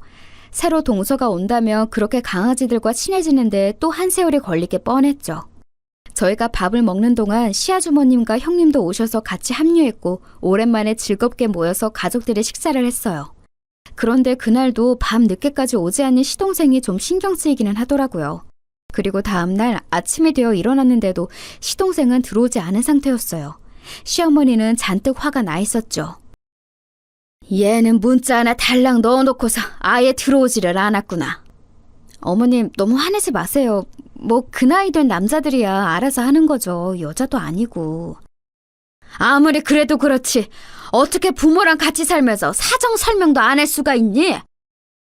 문자는 정말 간단하게 늦어요 한마디만 적혀 있더라고요. 그것도 새벽 3시쯤 들어와 있는 것이라 시어머니가 화나실만 했죠. 오늘 어차피 도련님하고 동서들 아가씨하고 집에 오는 거 아니에요? 몇 시쯤 오기로 되어 있어요? 점심때 와서 식사 한 끼 같이 하기로 했다. 어떻게 바로 다음날 얼굴 볼 거면서 이렇게 외박을 하고 들어와 그래? 시어머니는 원래 아주 다정다감한 분이지만 시아버지와 오랜 세월 같이 사시다 보니 원래도 보수적인 면이 크게 있으시기도 했어요. 게다가 근심 걱정도 많은 분이셨고요. 그래도 저는 그냥 이해하고 시어머니 마음을 누그러뜨리려고 옆에서 열심히 수다 떨면서 형님하고 같이 애교를 부렸죠. 그리고 도련님과 동서들 아가씨가 온다고 했다는 12시가 가까워 왔어요. 딱 12시가 되었는데 그전까지는 아무런 연락도 없고 문자 한 통도 넣지 않더라니 시간이 넘었는데도 연락이 안 되더라고요. 새 동서 본다고 시아버주머님과 형님, 저와 저희 남편까지 와서 멀뚱히 기다리고 있는데 정작 도련님과 예비 동서가 오질 않자 시아버지가 화가 많이 나셨어요. 시아버지는 도련님한테 전화를 계속했지만 연결이 되질 않았죠. 시어머니는 화가 나기보다는 걱정이 더 커지셨는지 안절부절 못하셨고요. 그런데 12시를 한참 넘긴 1시쯤 전화 연결이 되었어요. 너 이 녀석 지금 어디 있는 게냐? 아버지 죄송해요. 지금 거의 다 왔어요. 바로 앞이에요. 그 말에 마당 밖을 보니 정말로 도련님 차가 들어오고 있더라고요. 시동생은 당황한 얼굴로 차에서 허겁지겁 내려서 집으로 들어왔죠. 시동생 옆에 타고 있던 아가씨도 그 뒤를 따라서 들어왔어요. 아가씨는 시동생과 동갑이라고 했는데 나이보다 무척 어려 보이더라고요. 뭔가 표정이 순진해 보였는데 솔직히 말하면 순진하다 못해 좀 생각이 없어 보였다고 해야 할까요? 뭔가 알 수 없이 세상 물 좀 모르는 혹은 좀 뭘 모르는 것 같은 맹해 보이는 느낌 아가씨였어요. 들어와서 가족들과 대면하고서는 처음에 눈을 어디다 둬야 하는지도 잘 모르는 것처럼 자꾸 시선을 피하고 손을 꼼지락거리더라고요. 그래, 왔냐? 네, 아버지 늦어서 죄송해요. 형수님 죄송해요. 아니다, 뭐 무사히 왔으면 됐지. 재수씨 오셨군요. 네. 예비동서는 말끝을 느리면서 몸을 꼬았어요. 좀 이상해 보이더라고요. 애교가 많은 타입인가 싶고 눈을 자꾸 피하는 거 보니 부끄러워서 그런가 싶기도 했고요. 그래서 저는 도리어 명량하게 인사를 했어요. 반가워요, 동서. 이쪽은 우리 형님이고 난 둘째. 앞으로 잘 지내봐요. 네. 예비동서는 제가 내민 손을 망설이다가 맞잡더군요. 근데 손끝이 묘하게 차갑고 자세히 보니까 안색도 안 좋아 보였어요. 혹시 예비동서가 몸이 안 좋아서 늦어진 건가 싶더군요. 저는 좀 이해가 가서 얼른 예비동서를 끌어다가 소파에 앉으라고 하고 식사를 차리러 들어갔어요. 그런데 예비동서를 처음 보고 나니까 시어머니가 못마땅해 하신 게 이해는 되더라고요. 적어도 예비 시가에 오는 날인데 상당히 짧은 스커트에 높은 하이힐에 진한 화장. 물론 뭐 안 되는 거야 아닌데 어른들한테 절대 좋은 인상을 주기는 힘든 패션이었어요. 부엌에 함께 들어온 형님도 고개를 갸웃거리면서 웃으시더군요.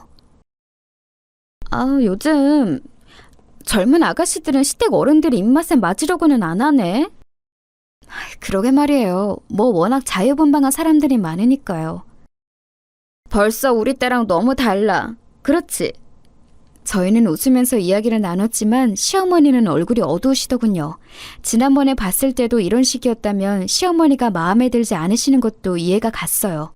그런데 식사를 시작하니까 또 좀 이상하더라고요. 밥을 먹는데 예비동서는 시아버지가 뭐라고 말씀하시면 얌전하게 대답을 잘하면서 대화를 이어나갔어요.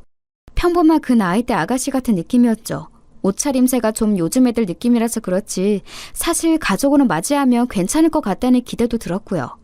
그 곁에서 도련님도 굉장히 싱글벙글 웃으면서 이야기를 나눴는데 정말 예비동서를 너무너무 좋아하는 게 눈에 보였어요. 자세히 보니까 예비동서가 진짜 미인이긴 하더라고요. 처음에는 옷차림새와 화장만 눈에 들어왔는데 얼굴 생김새 자체가 예쁘고 몸도 너무 날씬하고 그랬어요. 저는 남편 옆구리를 쿡 찌르면서 그랬죠. 자기야, 예비동서 되게 날씬하고 예쁘다. 그치? 자기도 처녀 시절에 엄청 날씬했어. 그리고 훨씬 예뻤는데 무슨 소리야.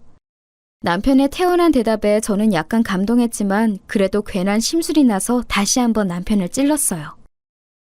지금은 안 날씬하고 안 예쁘다는 소리야? 아니, 지금도 예쁘지. 예쁘고 말고. 날씬하지는 않다는 소리네. 저는 괜한 장난기가 돋아서 남편에게 장난을 걸어댔어요. 남편도 평소에 워낙 농담 잘하는 저를 잘 알기 때문에 그리고 남편 본인도 그런 농담을 좋아해서 서로 깔깔대고 웃었죠. 그런데 그때 예비동서가 저희 대화를 들었는지 잠깐 저희를 바라보더라고요. 얼굴은 너무 예쁜데 표정이 묘하게 맹한 데가 있어서 좀 이상했어요.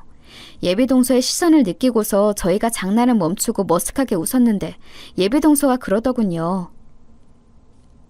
저기, 날씬하진 않죠. 네? 저는 순간 귀를 의심했어요. 맥락상 저하고 남편이 하던 대화에 끼어들은 것 같기는 한데 저게 지금 오늘 처음 만난 손윗동서한테 할 소리인가 싶더라고요. 같이 식사를 하던 가족들 모두 젓가락질을 멈추고 얼음이 되어서 저희를 바라보고 있었어요. 실제로 제가 그리 날씬한 편은 아니었고 상당히 통통한 건 사실이었지만 실제로 통통하니까 더 말을 조심해야 하는 거 아닌가요?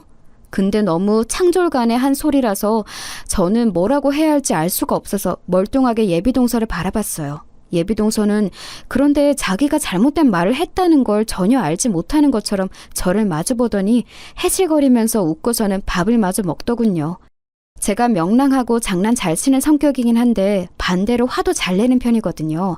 불같이 화를 내고는 해서 동네에서도 좀 잘 싸우는데 그래서인지 남편이 불안해하면서 제 손을 잡았고 시동생도 눈치를 봤어요. 그런데 예비동서에 그 묘하게 풀어진 얼굴을 보고 있으니까 그냥 화가 안 나더라고요. 그냥 좀 이상한 사람인데? 싶은 생각만 들고요. 솔직히 말하면 정말 정상적인 사람 맞나 싶더라고요. 아까 처음 현관에서 봤을 때부터 솔직히 좀 이상한 느낌이 들었는데 지금 보니까 정말로 약간 그 경계성 지능이라고 하죠. 쉽게 말하면 약간 모자란 사람 같은 느낌이 들기도 했어요. 저는 그냥 아무 말도 안 하고 다시 식사를 했고 둘러앉은 가족들도 약간 멍청해져서 조용한 채 밥을 먹었죠. 예비동서는 밥도 별로 많이 먹지 않고 거의 절반을 남긴 채로 젓가락을 내려놨어요. 그냥 입맛이 없는 것 같았죠. 그러고서 묘하게 집안 분위기가 다운된 채로 거실에 앉아서 차를 한 잔 마시고 다과를 먹었어요. 그래도 가족들한테 인사하러 왔다는데 밥만 먹고 돌려보낼 수는 없었으니까요. 예비동서는 또 다가 먹으면서는 사람이 괜찮더라고요. 사과를 집어먹다가 두어 번 떨어뜨렸는데 옆에서 시동생이 시겁하며 그것을 집어 자기 입에 넣는 눈꼴신 꼬라지를 보여주기도 했는데 뭐 결혼하기 전에는 다들 저렇게 연애하는 거다 싶기는 했어요. 도리어 시동생이 그렇게 예비동서를 좋아하는 모습을 보니까 차라리 안심이 되더라고요. 혹시 진짜 약간 모자란 사람이어도 저렇게 지극정성이면 돌봐가면서 잘 살겠지 싶어서요. 그렇다고 뭐 평균에서 아주 많이 다른 사람도 아닌 것 같긴 했으니까요. 시댁 식구들 분위기가 다 이상한 상태에서 어찌어찌 만남이 끝났어요. 시동생은 예비동서를 바래다주고 온다며 나갔고 저희는 미묘한 표정으로 모여 앉았죠. 좀 이상하지 않아요? 그렇지?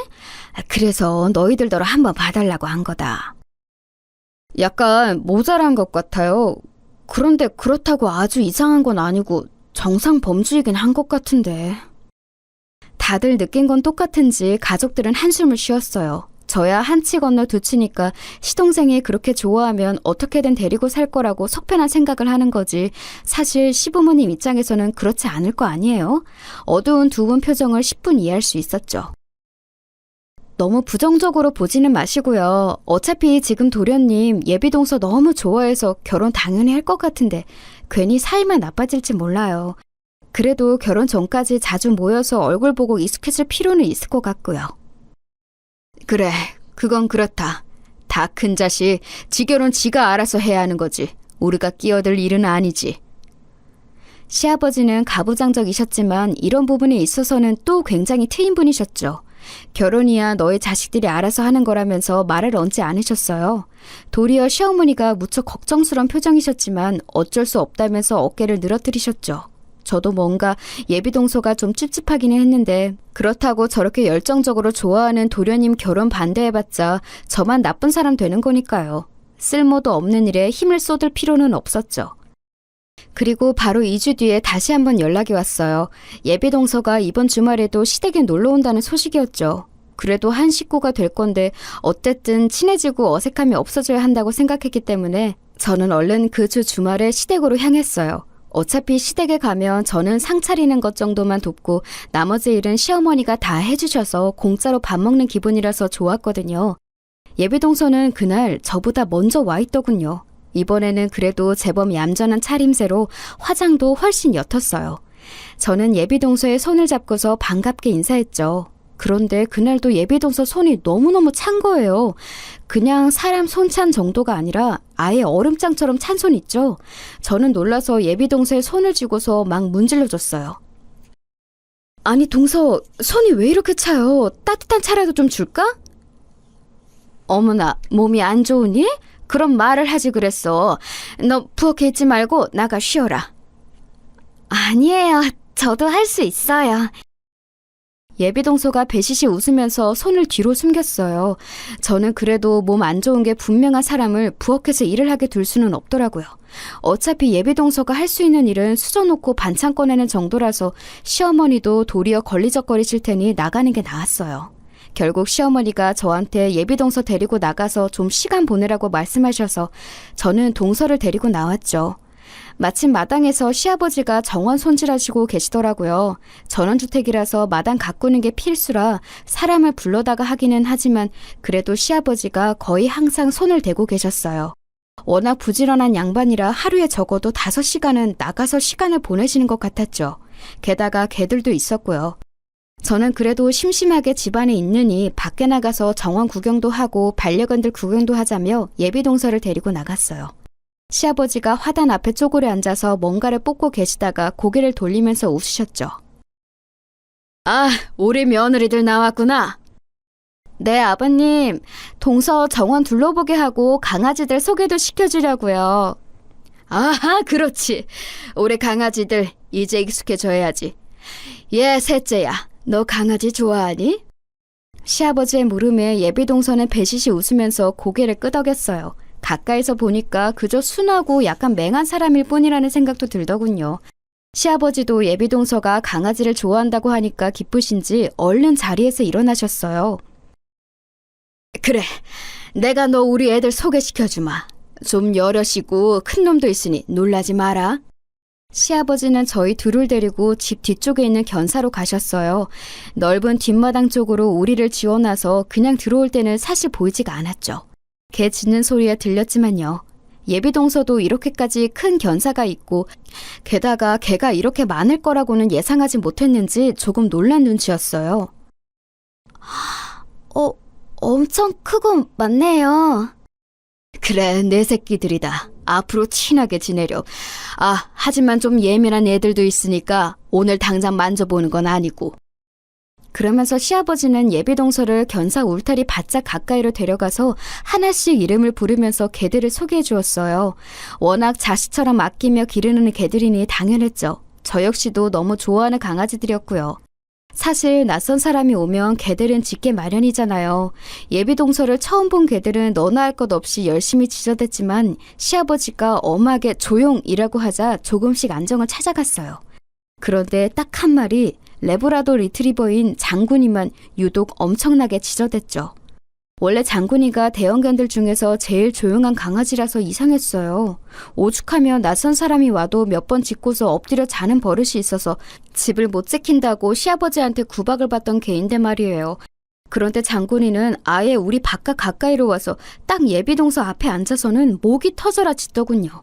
예비동서도 당황했는지 뒤로 주춤거리며 물러서면서 고개를 갸웃거렸죠. 얘 왜 이래요? 그러게 말이다. 장군이 얘가 원래 안 이러는데 왜 이러지? 조용히! 장군! 조용히! 저도 옆에 서서 장군이한테 조용히 하라고 쉿하고 명령했지만 아무 소용이 없더군요. 예비 동서는 개를 좋아했지만 워낙 대형견인 장군이가 마구 짖어대니 무서웠는지 주춤주춤 뒤로 물러섰어요. 시아버지도 결국 장군이를 진정시키는 것을 포기하고 저희를 데리고 앞마당으로 나가셨죠. 아휴, 이상한 일이구나. 원래 장군이가 저 중에 제일 얌전하거든. 맨날 소형견들한테도 쫓겨다니면서 구박받는 앤데. 그러게 말이에요. 동서 오해하지 말아요. 원래 그런 강아지 아니거든요. 네. 죄 없는 초면에 예비동서한테 그렇게 짖어대다니 저는 괜히 제가 미안해져서 연신 변명을 했어요. 반면 시아버지는 뭔가 마음에 걸리는 것이 있으신지 눈을 찌푸린 채로 고개를 갸웃거리셨죠. 예비동서는 조금 놀란 눈치였다가 다시 그의 맹한 표정으로 돌아갔고요. 그날 시아버지는 식사를 하면서 예비동서가 놀랐겠다면서 시어머니에게 말씀하셨어요. 시어머니 역시도 놀라서 장군이가 그런 애가 아니라고, 우리 반려견들 중에 예민한 애는 있어도 장군이는 아니라면서 변명을 해주셨죠. 예비동서는 개의치 않는 얼굴로 배실배실 웃고 있었어요. 그런데 그 와중에도 약간 이상해 보이는 예비동서의 행동은 계속되었죠. 왜 식사를 하고 나면 할 줄 아는 게 없더라도 같이 도와서 상을 치워야 하잖아요? 그런데 동서는 아무 말 없이 옆에 서 있더라고요. 저는 아직 어려서 잘 모르나 싶어서 동서한테 슬쩍 이거 설거지통에 갖다 넣어요 하고 귀띔을 했는데 그랬더니 또 말한 대로 잘 그릇들을 설거지통에 가져갔어요. 그런데 문제는 그러고서는 또다시 한번 제가 지시할 때까지 멍하니 옆에 서 있기만 하더라고요. 그래서 제가 반찬통 하나씩 가져다가 냉장고에 넣으라고 했는데 글쎄 간장 종지까지 냉장고에 넣어버린 거 있죠? 먹다 남은 간장을 버려야지 왜 냉장고에, 그것도 랩도 안 싸고 넣었는지 알 수가 없었어요. 그런데 예비동서는 정말 아기라고는 조금도 없어 보이고 그냥 안색이 좀 피로한 듯 보일 뿐이라서 원래 부엌일에 대해서 정말 모르는구나 싶었을 뿐이었어요. 그리고 솔직히 말하면 약간은 모자란 사람이구나 싶기도 했고요. 거실에 나가서도 예비동서는 자리에 앉지 않고 유령처럼 거실을 이곳저곳 걸어다니더라고요. 눈치챈 시동생이 얼른 가서 동서를 데려다가 소파에 앉혀주었는데 묘하게 정신이 빠진 듯한 그 느낌이 이상했어요. 뭐 저한테 날씬하지 않다고 했던 거나 제대로 일 안 하는 거나 생각하면 그냥 버릇이 없는 요즘 여자애라고 볼 수도 있었지만 이상할 정도로 뭔가 마음에 걸리더라고요. 시아버지도 뭔가 생각에 잠긴 듯한 눈으로 예비동서를 주시하는 듯한 눈치였어요. 시아버지가 꽤나 깐깐한 양반이라 아무래도 신경에 거슬리면 곤란할 텐데 싶어서 저도 좀 신경이 쓰이더라고요. 반면에 시동생은 예비동서한테 푹 빠져서 그 얼굴만 보느라고 아예 가족들한테는 눈길도 주지 않고 있었고요. 시아주머님하고 형님은 이미 예비동서가 못마땅하셔서 혀를 차셨고 남편도 좀 이상하다면서 고개를 갸웃거렸고요. 그나마 제가 가장 예비동서한테 호의적인 느낌이었어요. 그날 예비동서는 점심을 먹고 돌아갔어요. 예비동서를 데려다주고 시동생이 돌아오자 시아버지가 뭔가 생각에 잠긴 얼굴로 시동생을 거실로 불러내셨죠. 당시 저희 가족들이 전부 거실에 모여 앉아 TV를 보고 있었거든요. 시아버지는 시동생을 보면서 한숨을 쉬셨어요. 이상하게 듣지 말아라. 너 결혼할 새아가 어떤 사람인 거냐? 네? 무슨 의미로 말씀하시는 건지. 말씀드렸던 대로 영상회사 다니는 사무직원이에요. 그냥 보신 바대로 순하고 좋은 사람이고요. 그래? 그 이상은 없고? 그 이상이 있을 게 뭐가 있나요? 시동생은 도리어 영문을 모르겠다는 얼굴로 시아버지를 바라보았어요. 사실 저도 시아버지 말씀이 무슨 뜻인지 알 수 없어서 어리둥절했죠. 원래 시아버지가 공무원으로 퇴직한 분이셔서 좀 까탈스럽고 깐깐한 부분이 있긴 한데 그래도 이렇게 영문 모를 말씀은 잘 안 하셨거든요. 시아버지는 알겠다면서 다음 주 주말에 다시 한번 예비동서를 데리고 오라고 하시더군요. 놀러 가려고 했다는 시동생의 말에 시아버지가 눈살을 찌푸리셨고 결국 시동생은 아무런 항변도 못하고 다시 데리고 오겠다고 약속했죠. 최근에도 시동생은 외박이 꽤나 잦은 모양이던데 저렇게 시아버지한테 찍소리도 못하면서 외박할 때만은 자신감이 대단하구나 싶을 정도였어요. 저희도 이번 주 주말에 올까요? 하면서 시아버지께 여쭤봤더니 시아버지는 너희 마음대로 하라고 하셨어요. 계속 시댁에 오는 것도 좀 지루했고 남편하고 말을 맞춰서 다음 주에는 놀러 나갈까 싶었죠. 그런데 그 어린 예비동서한테 이 집안에서 가장 호의적인 게 저라는 사실이 조금 걸렸어요. 시댁 식구는 아무리 친근해도 시댁 식구죠. 게다가 지금 예비동서는 아무리 맹해 보여도 낯선 시댁에서 아주 불편할 텐데 저처럼 조추측 맞고 명량하고 마음 쓰는 사람이라도 없으면 완전히 낙동강 오리알처럼 겉돌 것 같았어요. 실제로도 시어머니는 이미 예비동서한테 정이 완전히 떨어진 듯한 느낌이셨고요. 형님도 그러셨고 시아버주머님도 그러셨고요. 근데 물론 그분들을 탓할 수는 없었어요. 누가 봐도 객관적으로 예비동서가 좀 이상했거든요. 다음 주 주말 남편은 도리어 시댁에 가기 싫다고 집에서 드러누우려고 했지만 제가 억지로 끌고서 시댁으로 갔어요.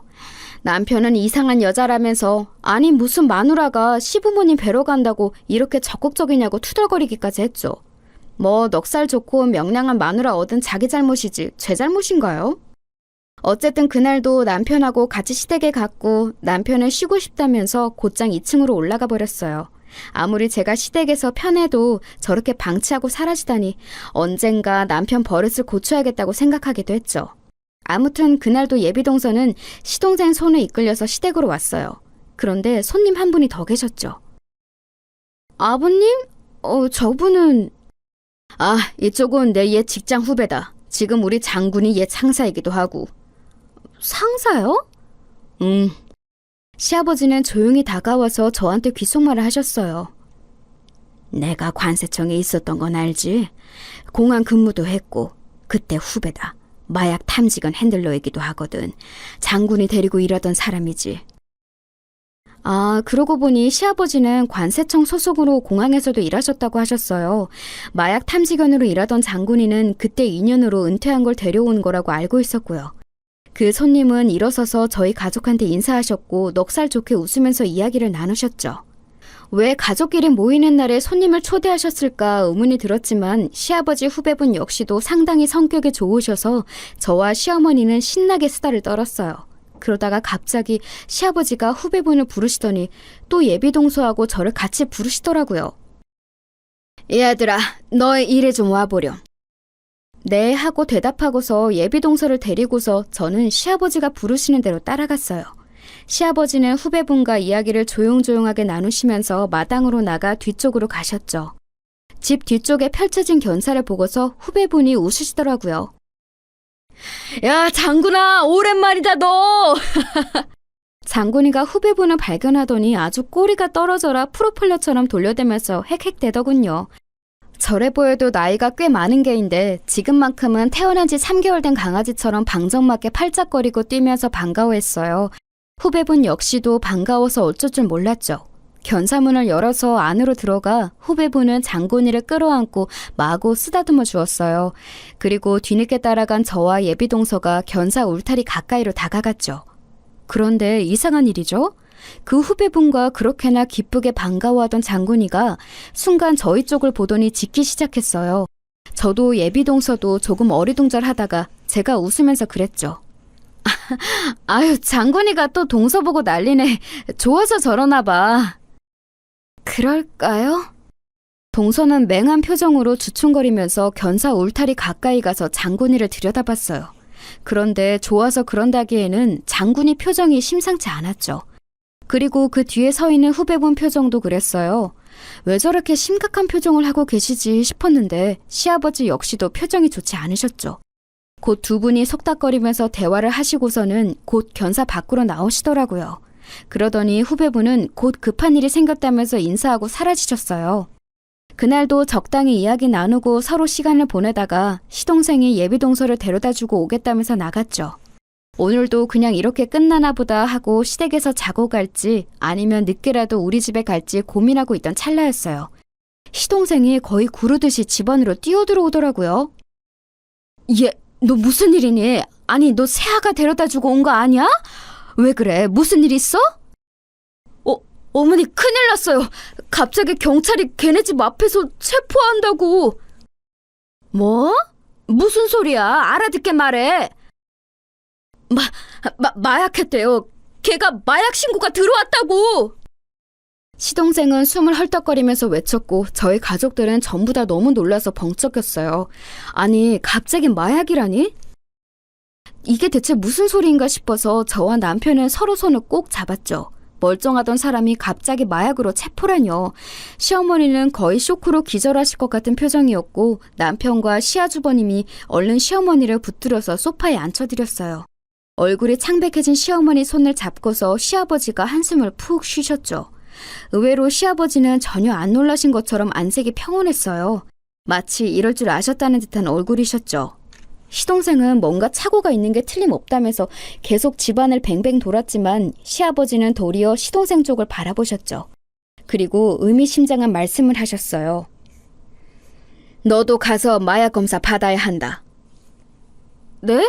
아버지, 그게 무슨 말씀이세요? 제가 마약을 했다고 생각하시는 거예요? 너도 모르게 투약이 되었을 수 있어. 경찰에 가라. 시동생은 영문을 모르겠다는 얼굴로 시아버지를 바라봤어요. 시어머니도 거의 곧장 숨이 넘어가실 듯한 표정으로 시아버지께 매달리셨죠. 그게 무슨 말씀이에요, 여보? 시아버지는 한숨을 푹 쉬셨어요. 원래도 근심 걱정 많은 시어머니가 거의 기절할 것처럼 떠시자 시아버지는 진정하라면서 시어머니의 손을 쥐고 토닥이셨어요. 그러고 나서 시아버지가 조용히 해주신 말씀은 상상 이상이었죠. 원래 시아버지는 공항에서 근무하면서 마약 투약한 사람을 접한 적이 몇 번 있다고 하셨어요. 처음에 예비동서가 집에 방문했을 때 그리고 몇 번은 그리 이상하게 여기지 않았지만 어딘가 초점이 나가고 묘하게 정신줄을 놓은 듯한 모습에서 뭔가가 떠올랐다고 하시더라고요. 횡성수설하고 상황에 맞게 말을 하지도 못하는 등의 상황이 너무 이상했다고도 하시고요. 하지만 역시 결정적이었던 건 장군이가 예비동서를 향해 짖었던 것 때문이었다고 했어요. 장군이는 평상시에 무척 순했고 게다가 어린 시절부터 핸들로부터 교육을 철저히 받았기 때문에 짖는 경우는 아주 한정되어 있었죠. 평생 받은 교육이 은퇴해서 집으로 왔다고 해서 한순간에 사라지지는 않아요. 게다가 저희 시댁은 상당히 평화로웠기 때문에 짖을 일이 없었고 장군이의 원래 습관이 사라질 만한 일도 별로 없었죠. 그런데 예비동서가 견사 앞에 다가온 날 장군이가 정확하게 마약 탐지견 시절의 습관대로 예비동서 앞에서 짖었다는 거였어요. 마약 탐지견은 마약이 있는 곳을 발견하며 그 앞에 가서 짖으며 알려준다고 하더라고요. 예비동서의 몸에서 마약 냄새를 맡았다는 건데 마약을 투약해서 그 냄새가 났던 것인지 아니면 마약을 그때도 몸에 지니고 있었던 건지는 잘 모르겠어요. 그리고 시아버지는 예비동서가 정말 마약 관련자인지 확인하기 위해서 한 번 더 현직에 있는 후배분을 불러 함께 의논했던 거였고요. 그 일련의 일들이 너무 놀라워서 소름이 돋을 지경이었어요. 바로 곁에서 같이 수다 떨고 있었으면서도 저는 조금도 눈치를 못 챘거든요. 그냥 기껏해야 예비동서 될 사람이 좀 모자라구나, 말을 잘 못하는구나 정도만 알고 있었죠. 후배분은 바로 장군이가 짖는 모습을 보고 확신하고서 저희 시댁에서 나가는 길에 경찰에 신고를 했던 겁니다. 이미 예비동서의 주소를 건네받아 알고 있던 후배분이 경찰에 모두 이야기를 했고 경찰은 그 앞에서 기다리고 있다가 체포한 거였고요. 시동생은 그 이야기를 전부 듣더니 얼굴이 정말 잿빛이 되더라고요. 솔직히 시동생은 정말 가여웠죠. 모쏠로 이제야 취직해서 예쁜 여친과 결혼하나 싶었는데 일이 이렇게 되다니 말이에요. 누가 마약 관련자인지 알고 사귀었을까요? 저렇게 순진한 사람이니 아예 상상도 못했을 텐데 말이에요. 시어머니는 그 이야기를 모두 들으시고서 오히려 안심되었다는 듯이 가슴을 쓸어내리셨어요. 그리고 시동생의 등을 쳐서 곧장 경찰서로 보내셨죠. 지금 가야 의심받지 않는다면서요. 의도치 않게 자수 비슷한 곳으로 경찰서에 간 시동생은 역시 마약 검사를 받았고 당연히 결백이 증명되어 관련이 없다는 사실을 인정받았어요. 나중에 들으니 그때 그 예비동서가 될 뻔했던 여자는 심지어 체포당하던 그때 마약을 지니고 있었다고 하더라고요. 저희 시댁에 왔을 때도 몸에 마약을 가지고 있었던 거죠. 장군이가 그래서 더 격렬하게 짖었다 싶었어요. 아무튼 정말 소름 끼치는 일이었죠. 그 일 이후로 저희는 장군이한테 보양식을 특별히 마련해줘서 먹였어요. 집안에 범죄자 마약 사범이 들어올 뻔했는데 그걸 막아줬으니 정말 대단한 수호신 아니겠어요? 시동생은 한참이나 자신의 옛 여자친구가 마약 사범이라는 사실을 인정하지 못하고 경찰서로 쫓아다녔지만 결국은 인정하고 그 이후로도 여자친구를 사귀지 못했어요. 제가 생각해도 정말 인간 불신에 걸릴 것 같은 경험이었기는 해요. 그래서 결국 시동생은 아직까지도 솔로로 연애 경험은 그때 딱 한 번뿐인 채로 쓸쓸하게 살아가고 있죠. 좀 가여울 정도예요. 그 일을 겪고 나서 생각해보니 생각보다 마약이 너무 가까이에 있을 수도 있구나 싶더라고요. 곁에 만나는 누군가가 그렇게 위험한 인간일지도 모른다고 생각하니 소름도 끼치고요. 그래도 저희 집안에는 가족이 되기 전에 잡혔으니 다행이지만 다른 어떤 곳에서 또 숨어 있을지 모르는 일이잖아요. 다들 조심하고 혹시라도 이상한 사람이 있으면 조심도 하셔야 할 것 같아요. 제가 겪었던 이상한 이야기는 여기까지입니다. 모두들 주변 사람도 조심하자고요.